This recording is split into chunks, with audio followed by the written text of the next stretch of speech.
ফুটফুটে বাচ্চার মুখে সুন্দর হাসি, বয়স মাত্র 2 মাস। বাচ্চার গড় থেকে ভেসে আসছে কান্নার শব্দ। সে জানেও না কি ঘটে গেল তার এই ছোট্ট জীবনে। বাচ্চাটির পাশেই পড়ে আছে তার বাবা মায়ের নিথর দেহ। বাবা মায়ের চলে যাওয়ায় অনিশ্চিত হয়ে পড়ল বাচ্চাটির ভবিষ্যৎ।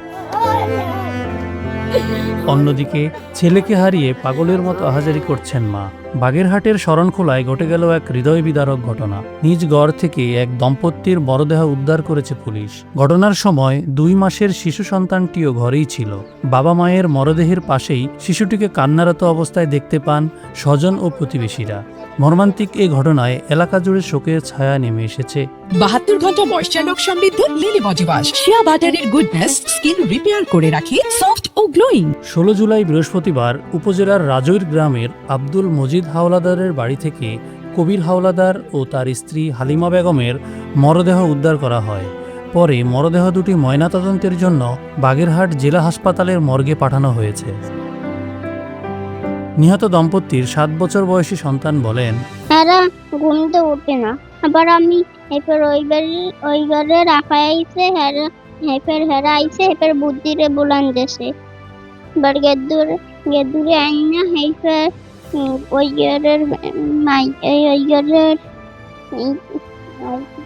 ঘরের হেরা আইনা এই দম্পতি সম্পর্কে স্থানীয়রা বলেন, প্রায় মাস 2 ধরে কার্য চলতে আছে, শ্বশুর বাড়ির ছেলে টাকা পাবে এই নিয়েও বলতে আছে যে আমার কাছে একটা পয়সা নাই, টলার চলতে আছে না, ওভারত কিছু টাকা পয়সা আনো, আবার তুমি কাজ বাজ হবে তোমার টাকা পয়সা দিয়ে দিব। এই নিয়ে দ্বন্দ্ব এদিক হইতে মোহ কাড়াকাড়ি তারা তক্কি।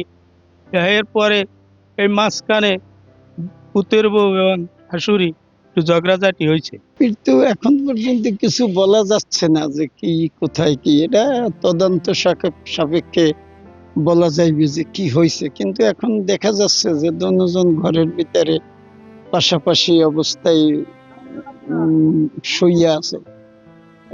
এই কিন্তু এখন কি পরিস্থিতি এটা মানুষ এখন পর্যন্ত কিছু বলতে পারতেছে না। একটা চিঠি লেখাটা কবিরের, এটা কেন কবির ওই আমার সাথে ওই ট্রলারে ওই আমার বাইরে যাইতে ওখানে ও হিসাব নিকাশ করতে বা দেখতাম, তাতে অনুমান যে চিঠিটা কবিরের হাতে লেখা। ময়নাতদন্তের প্রতিবেদন না পাওয়া পর্যন্ত মৃত্যুর প্রকৃত কারণ সম্পর্কে নিশ্চিত হওয়া যাচ্ছে না বলে জানিয়েছেন শরণখোলার থানার অফিসার ইনচার্জ। আমরা সকাল 9:30টার সময় সংবাদ পাই যে রাইজের কলেজের পিছনে একটা স্বামী স্ত্রী দুইজনেই ঘরের মধ্যে লাশ পড়ে আছে বিষ খেয়ে অবস্থায়। পরে সংবাদ পেয়ে আমরা সংবাদের সত্যতা যাচাই করার জন্য আসে দেখি ঘরের মধ্যে তার বিছানায় দুজনের লাশ আছে, কিন্তু মৃত কবির এবং হাওলাদার এবং কবির স্ত্রী আছে হালিমা খাতুন। পরে ওদের আমরা শ্রোতারা প্রস্তুত করে আমরা ওর মৃত্যু সঠিক কারণ নির্ণয় করার জন্য আমরা পোস্টমর্টম করার জন্য পাঠাইছি। পোস্টমর্টম রিপোর্ট আসলে আমরা জানা যাবে যে এটা আসলে কি। 72 ঘন্টা ময়েশ্চার সমৃদ্ধ লিলি বডি ওয়াশ, শিয়া বাটারের গুডনেস স্কিন রিপেয়ার করে রাখে সফট ও গ্লোয়িং।